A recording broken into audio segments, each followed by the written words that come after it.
All right, here we go. 25 is asking about intersection. You need to put your iPad away. Like, not visible. Nope. Yep, there we go. So the intersection of AX and CM, when two lines intersect, they always intersect at a point, right? So no matter how your lines intersect, the only way they wouldn't intersect at a point is if they were on top of each other and then they're the same line. So the only way two lines are going to intersect would be at a point.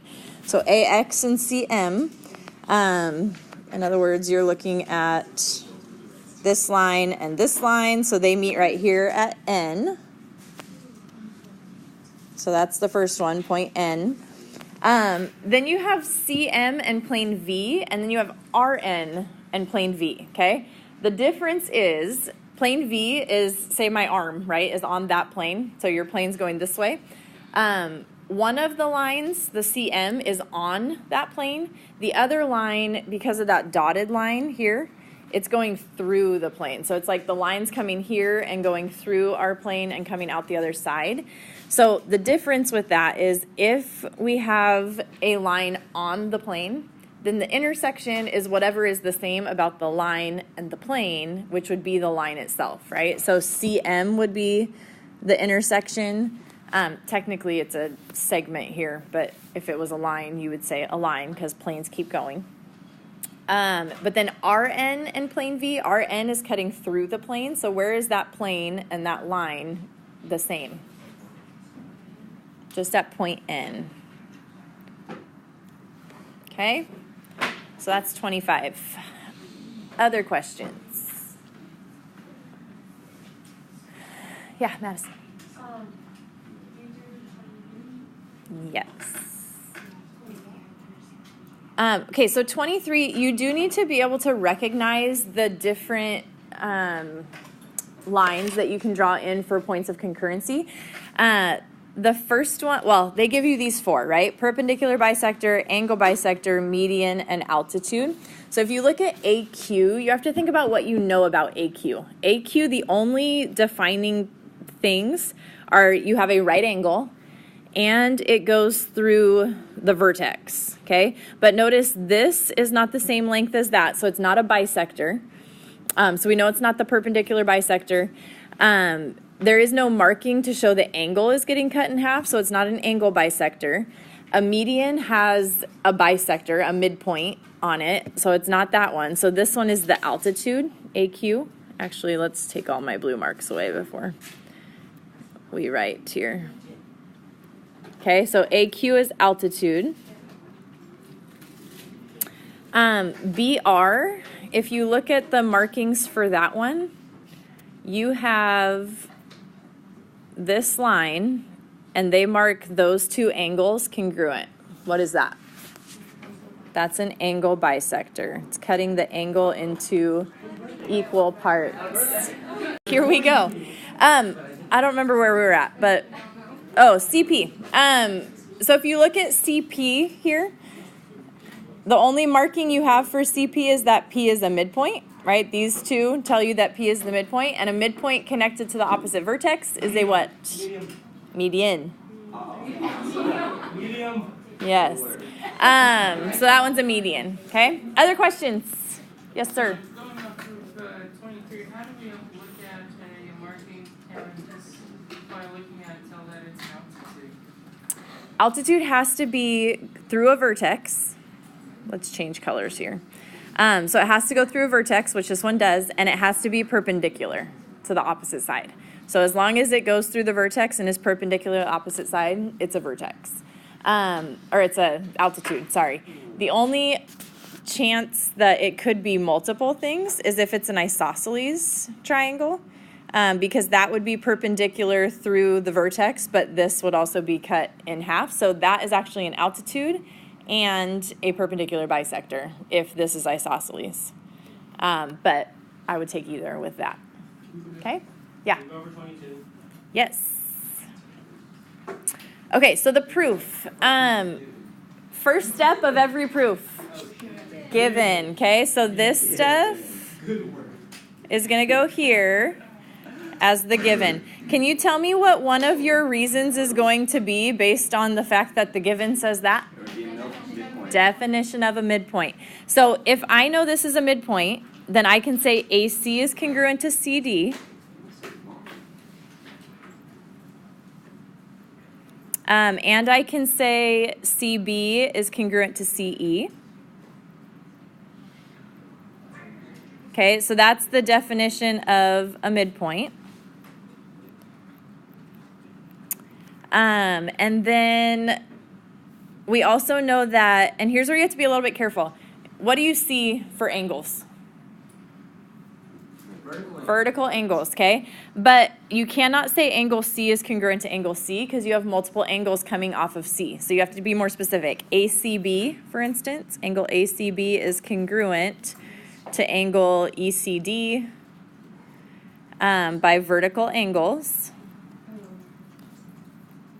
Okay, so then if you look at your setup, we're trying to prove the triangles are congruent. Whatever they ask you to prove is always your last step on the left side. So this is going to go here, and then you're going to say that by side, angle, side, because you have a side, angle, side, and a side, angle, side. Madison. Is it okay if like I switch to a third side? No, that's fine. Yep. As long as the one isn't impacting the other, then you're good. Are they singing over there again? Yeah. Just gonna rock out some more. Is it the same song? Yeah. Oh, shit. I don't know. Well, maybe they have a couple. I don't know. They're not doing every classroom. We had to sign up. Like, hey, if you want us to stop by your room, fill your name in. Yay! Thank you for signing up. No problem. Well, if someone's giving, because they asked for signups in case people were giving like a quiz or a test, or if they had like a packed class period where they couldn't get through everything. I did. Okay. Other questions? Did you guys get 21? That's the one I warned you about yesterday that gets done. Okay, let's do 21. And I need why is your iPad back out? Keep it there. Do you have an iPad out right now? What? Do you have an iPad out right now? Yes, but if like versus worksheet and then I get the answers. Promise? Okay. All right, so 21, you have to put it into point slope form. Here's point slope form. Y minus y1 equals m times x minus x1, okay? Now think about what you need for point slope. You need a point. Do we have a point? Yes, we have two. And we need a slope. Do we have a slope? No. Not yet. Okay, so you have to find a slope. I give you this formula on your final. Okay, this is the slope formula. So you're just going to take that, make this your x1, y1, make this your x2, y2, and then plug that into the slope formula. So y2 minus y1 would be 6 minus 4. x2 minus x1 would be negative 2 minus 8. So you get 2 over negative 10, which you're going to reduce to a negative 1/5. Okay, so that's your slope. That's going to go here. Then your x1 and y1 are all that get replaced. You don't replace the x and the y. Those are going to stay the same. So you're going to do, if we use this as our point, 8, 4, that's going to be your x and your y. You can use the other point if you want. It really is totally up to you. You're going to get the same answer. You're going to get the same line. It's going to look like a different answer.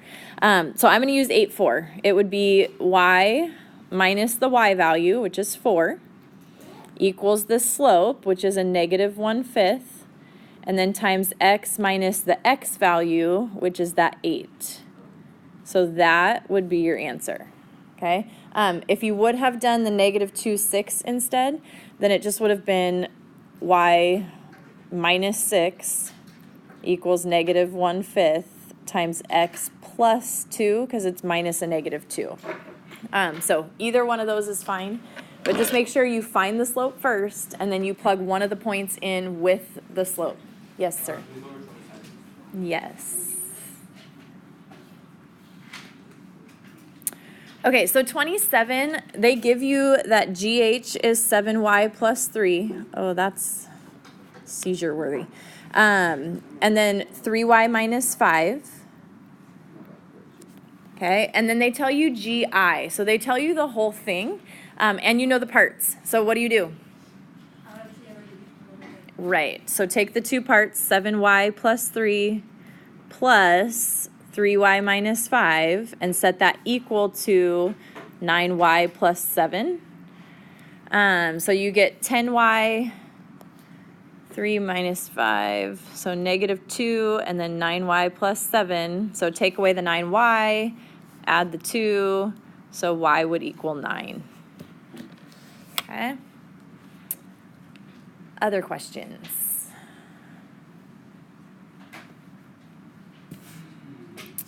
Did we talk about law of syllogism and law of detachment in here yesterday? I can't remember. Yes? Yeah, we went over the question. That's what I was asking. I just want to make sure everyone has seen sampling of it. Yeah, everything that's on this sheet is on the final. Yeah. Yes. I don't know if you've already said this, but how many multiple choice or different kinds of questions? There's 50 multiple choice and there's 16 written. But 2 of those written are proofs, so there's probably 15 blanks in those 2 proofs. So proof-wise, guys, you have 2 proofs. One of them you have to do both sides like you did on the worksheet here. The other one you just have to do one side. So you have a lot of blanks to fill in with proofs. I think they're 4 or 5 step proofs. I don't remember exactly. But let's just talk right now through proofs in general, just to make sure you have a good list of here's what we typically see in a proof. And before we do that, I want to not forget to tell you this. Taking a final, okay? For some of you, this is your first time taking a final. I'm just going to give you my pointer, my best pointer for how to take a math final, okay? When you are taking the final, you have an hour and a half. You need to manage that time well, okay? Spending 5 minutes on one problem is not managing your time well, okay? If you get stuck on a problem, here's what you should be doing, in my humble opinion, okay? And I've done this for a lot of years, so I feel like this works. When you take a final, you should answer the questions you know. If you get to a question and you're like, I don't remember how to do it, don't even give it a second thought right then. Skip it and move on to the ones you know, because the ones you know are the ones you're going to get points for, right? If you run out of time and you skip the ones you didn't know, big deal. I mean, it is a big deal. Don't skip problems. But if you run out of time and you skipped a bunch of problems that you knew how to do, that's not good, right? So you want to do the problems you know first, and then come back to the ones that you struggled with. Okay? That way you have your confidence going all the way through. I got this, I got this, I got this. And you can go back to the 2 or 3 that you're like, I'm not really sure what I'm doing on this one. Okay? It'll be 2 or 3. The other thing is I had one of my classes already took their final because they have a different setup. And I had a girl who took her final and filled in all of the bubbles and got to the end, and she was a number off, and she didn't know where she went off, and she didn't circle anything on the hard copy, and didn't show work on the hard copy. So she had no way of knowing where she made the mistake. Okay? If I were you, it is very wise as you're taking the final to circle your answers on the hard copy and then fill it in on the Scantron as you go. Or some people just take the whole thing on the hard copy and then at the end fill in all the bubbles. That's fine too. But if I were you, to be safe, I would circle it on the hard copy as well as on the Scantron. That way, if you do get off somewhere, you can go back and figure out where are we not lining up, okay? Because that just breaks my heart that she might be 1 off on everything and then everything's going to be wrong. And I have no way of knowing because she didn't show any work for it. So, yeah, be aware of that, okay? That would suck, right? We don't want to do that. We don't want to do that.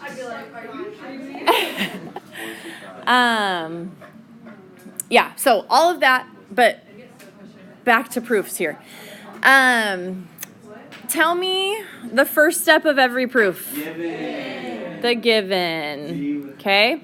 Tell me other things that we see a lot on proofs. Reflexive. Definition of, okay, and there was definitions of a lot of things. There was midpoint, there was bisector, there was right triangle, there was perpendicular, there was isosceles. I think that's about it, right? What else? Reflexive. Reflexive. The SAS and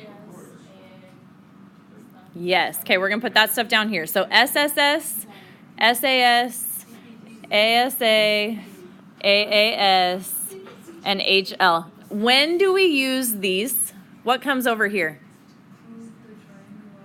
Triangles congruent. So if you see triangle something, congruent to triangle something, it's going to be one of those. Those are your only 5 options if the triangles are congruent, okay? If after that we have a segment congruent to a segment or an angle congruent to an angle, that's when CPCTC shows up, okay? What other things do you see a lot in proofs? What if it looks like this? What are you going to see in that? Vertical angles. What if I gave you this? What would you see? Alternate interior angles, right? With parallel lines, you're going to have alternate interior angles oftentimes. What am I missing? Oh, what if I said A is congruent to B and B is congruent to C, so then A is congruent to C? That's transitive, right? Take out the 2 that are the same. I think that's all I have on my list. Can you think of anything else? Transitive. Oh. Got transitive. Okay, if you think of something, let me know. Oh, yeah, Maddie. I actually forgot to ask you a question on the review. Is it okay? Yeah, totally. It was number 29D. Which angle could you show is congruent to angle 11 to prove A parallel to B? Okay, so if I want this line to be parallel to this line, and we're talking about angle 11, this would have to be my transversal then, right? So you're looking for something associated with 11, and they say that is congruent to it, okay? So which angle could we say is congruent to 11 to prove that those lines are parallel? 9. It would be 9, right? Those are corresponding angles. These 2 would be supplementary, and that would prove the lines parallel, but 9 and 11 would be congruent to prove the lines parallel. You see it? I get confused with like which one. Like I would think that it would be 3 and 11, not 9 and 11. Okay, 3 and 11 would be for these 2, right? So if you just draw in the angles, like if you draw in angle 11, and then they said to prove A parallel to B, draw in A and B. That helps you see it a lot. Let me just take all my scribbles away and show you. Okay, so if I have angle 11, right, is this angle here, and then A and B are A and B. If you think about everything that you have red on right now, there is no red on this line. So you're not going to be using that line. You have angle 11 formed by angle or line D and A and B. So when you draw it in like that, I feel like you can kind of see which line doesn't matter anymore. And then that takes out all the angles that are on that line. Right? And if it helps you, I feel like a lot of times if you just turn your paper, a lot of times people are so used to seeing the parallel lines this way instead of this way, and that might throw you off. So if you just turn your paper so it's facing so your parallel lines are like this, maybe that helps you see it a little better too. I don't know. Any other questions? Yeah, Mariana. For the number 33, for that one,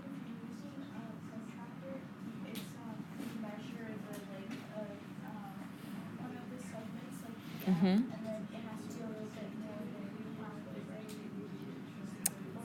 If you're using a compass, you mean, or a protractor? So if you're doing the protractor way with perpendicular bisectors, you have to measure the segment. So if we measure this and say it was like 33 millimeters, 32. You cut it in half. Hey, ladies, we're still working over here. So if you cut that in half, this would be 16 and 16 now, right? So that's your midpoint. And then you would take your protractor and line it up, so that 90 degrees. And then you would just put a little mark at 90 degrees and draw that line in. That would be a perpendicular bisector. Okay? Anything else?